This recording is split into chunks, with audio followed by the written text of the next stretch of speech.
is an existential threat to our country, and we will fight for every single job. Canada launching its second round of counter tariffs just hours after Trump hit Canadian steel and aluminum with 25% levies. Frustrated and fed up, ministers retaliating again in an escalating trade war with Donald Trump. The excuse for those tariffs shifts every day. The only constant in this unjustified and unjustifiable trade war seems to be President Trump's talks of annexing. Remember when your little brother finally stood up to you after years of taking your crap? That's Canada right now. After decades of being America's quiet, polite neighbor, they're finally showing some teeth and threatening to cut off our oil supply. Those Canadian counter tariffs targeting U.S. aluminum, steel, and dozens of products, like American computers, smartphones, tools, jewelry, and sports equipment.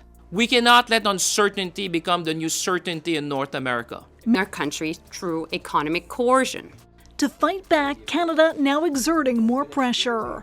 25% reciprocal tariffs on an additional $29.8 billion of imports. Ministers also sending a message directly to Americans, urging them to push their elected officials to make Trump back down. Trudeau went from saying sorry every 5 seconds to telling Trump we will not bow to impositions. Meanwhile, European leaders are sliding into Canada's DMs like, hey, we hear you've got oil. America's about to learn the hard way that you shouldn't mess with the people who control 90% of your oil imports. Before we move on, I'd like to ask you a small favor. If you appreciate this content, please take a second to like this video and subscribe to the channel. Over 98% of you watch the videos without subscribing. It costs you nothing, but it makes a huge difference to us. So did you click the subscribe button? Great. Thank you so much. Now, back to the video. All of this unfolding on the same day Canada's new Liberal leader met with workers at a steel plant. Mark Carney preparing to become Prime Minister and take over this economic fight. This is going to increase the price of construction. This is going to increase the price of car. This is going to increase the price in the defense industry. It will put thousands of jobs at risk. I'm ready to sit down with President Trump at the appropriate time under a position where there's respect for Canadian sovereignty, and we're working for a common approach. Remember when Trump slapped those tariffs on Canadian goods and thought Canada would just roll over and take it? Well, surprise. Little brother finally learned how to punch back. For decades, Canada's been America's reliable oil buddy, shipping a whopping 90% of its crude oil, that's 3.7 million barrels every single day, straight to US refineries. America's basically been like that friend who never buys their own drink because Canada's always picking up the tab. But then Trump, in his infinite wisdom, decided to bite the hand that literally fuels him by imposing a 10% tariff on energy imports from Canada. That's right, folks. The guy with the self-proclaimed very big brain thought it was smart to mess with the country that controls America's gas tank. It's like telling your landlord they're ugly right before rent is due. Just monumentally stupid. What's really interesting is watching Trudeau's evolution. The Canadian PM has gone from his polite, please sir, may I have another routine, to straight up telling America, we will not bow to impositions. I think they're going to get along very well. They both come from the same financial sectors. How Mark Carney handles Donald Trump will be his first big test when he takes office on Friday. Already, Carney sat down with Ontario's premier and posted a video online.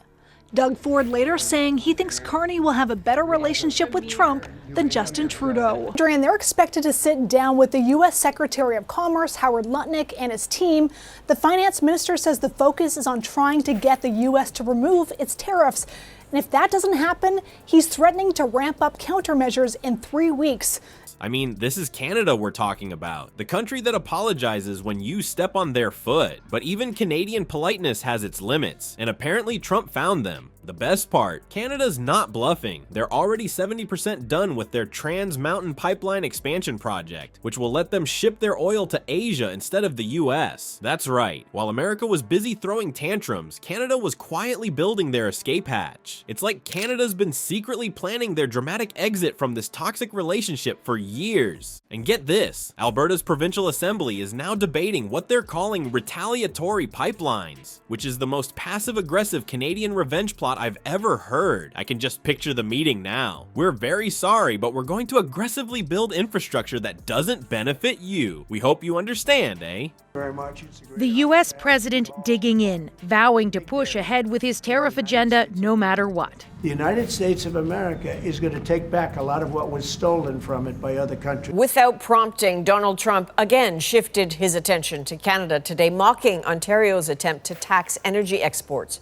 And as Katie Simpson shows us, his dismissiveness was followed by even more threats. Canadian officials are basically saying, if America closes one door, we'll open another. Probably while aggressively apologizing, but behind that polite exterior, they're making serious moves. Energy Minister Jonathan Wilkinson reportedly told US officials that Canada will find alternate markets, and that they're already in discussions with European and Asian buyers. That's Canadian for "we're dumping you, America."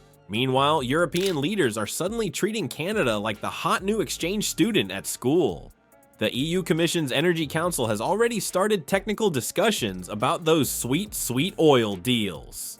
France's energy minister was spotted buying maple syrup and practicing saying "about the Canadian way." Okay, I made that last part up, but you get the point. The EU is desperate to reduce its dependence on Russian energy, so Canada's sudden availability couldn't have come at a better time. It's like Canada and Europe matched on a dating app the day after America broke up with Canada, and the EU isn't playing hard to get. They're sliding into Canada's DMs like, "Hey, we hear you've got some oil you're looking to sell."